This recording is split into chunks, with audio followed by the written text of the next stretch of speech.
नमस्कारम दोस्तों। हमने सुन रखा है कि खाली दिमाग शैतान का घर होता है, लेकिन खाली दिमाग शैतान का घर नहीं होता है। आदमी का दिमाग तो शैतान है ही, यह उसे तब पता चलता है जब वह खाली होता है। आपको ये जानकर आश्चर्य होगा कि ऊर्जा की कमी हमारे लिए जितनी घातक नहीं है, उतना कि ऊर्जा का बढ़ा हुआ स्तर हमारे लिए खतरनाक है। आपने देखा होगा कि कोई व्यक्ति जब बीमार पड़ता है तब उसके मन में ना तो किसी के प्रति क्रोध जगता है, ना किसी के प्रति वासना जगती है, क्योंकि उसके पास में जो ऊर्जा है वो सारी ऊर्जा उसके रोग से लड़ने में खर्च हो रही होती है। और वही व्यक्ति जब स्वस्थ हो तब आप उसे गाली दे करके देखो कैसी प्रतिक्रिया करता है, कैसा क्रोध करता है, कैसा लड़ने को उतारू हो जाता है। हम देखते हैं कि आपराधिक दुनिया में जो व्यक्ति प्रवेश करता है वह 16 से 30 साल की उम्र का होता है, क्योंकि 16 से 30 साल की उम्र में व्यक्ति के भीतर जबरदस्त ऊर्जा पैदा होती है। यदि कोई व्यक्ति इस ऊर्जा को संभाल लेता है तो वह व्यक्ति संगीतकार, कवि, वैज्ञानिक बन सकता है, और जो ऊर्जा को नहीं संभाल पाता है वो चोर, लुटेरा और हत्यारा बन जाता है। बहुत सारी रिपोर्ट्स में ये खुलासा हुआ है कि छुट्टी वाले दिन सड़कों पर बहुत ज्यादा एक्सीडेंट होते हैं, घरों में छुट्टी वाले दिन बहुत ज्यादा झगड़ा होते हैं, और बहुत सारी आपराधिक घटनाएं और दिनों की अपेक्षा छुट्टी वाले दिन ज्यादा होती हैं। क्योंकि वैसे तो व्यक्ति अपने काम पर जाता है और वहां पर उसकी ऊर्जा नष्ट हो जाती है, खर्च हो जाती है, लेकिन जिस दिन व्यक्ति फ्री बैठा होता है उस दिन उसकी ऊर्जा कहीं खर्च नहीं हो पाती है।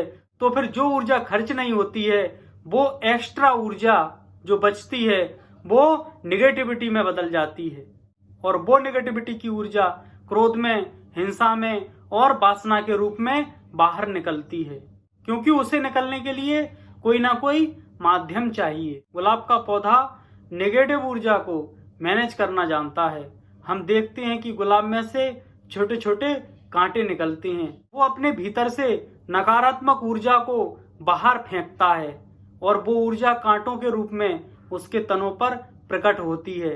और जब वो मैनेज करके अपने भीतर से नेगेटिव ऊर्जा को बाहर निकाल देता है तो सुंदर सुंदर फूल देने लायक वह पौधा बन जाता है।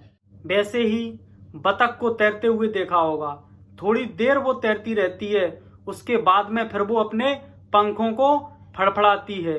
वो भी जो उसके पास में एक्स्ट्रा ऊर्जा है उसको पंख फड़फड़ा करके खर्च कर देती है, और फिर वो आराम से तैरने लगती है। बच्चा रो करके अपनी नेगेटिव ऊर्जा को खर्च कर देता है, इसलिए आपने देखा होगा कि रोने के बाद में बच्चा बहुत शांत और सुखद दिखाई देता है।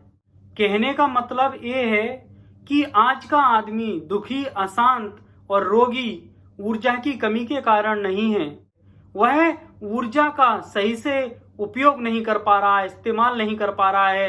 अपनी ऊर्जा को सही से इस्तेमाल ना करने के कारण उसको जो ऊर्जा मिल रही है वो ऊर्जा नकारात्मकता में बदलती चली जा रही है, और फिर वो नकारात्मकता हमें बेचैन, अशांत, दुखी करती है। एक और प्रयोग करके हम देख सकते हैं, किसी व्यक्ति को क्रोध आ रहा हो तो वह व्यक्ति 5 मिनट तक लगातार दौड़ना शुरू कर दे, और वो व्यक्ति देखेगा कि उसके भीतर से क्रोध गायब हो गया, क्योंकि जो नकारात्मक ऊर्जा की वजह से क्रोध पैदा हो रहा था वो ऊर्जा खर्च हो गई और उसके भीतर से क्रोध विलीन हो गया। इसलिए जो व्यक्ति इस ऊर्जा को संभाल लेता है, सही से मैनेज कर लेता है, तो यही ऊर्जा प्रेम, आनंद, मौन तक पहुंचने में सहायक हो जाती है। और जो व्यक्ति इस ऊर्जा का सही से इस्तेमाल नहीं कर पाता है तो वो व्यक्ति रोगी, दुखी और अशांति का जीवन जीता रहता है। धन्यवाद।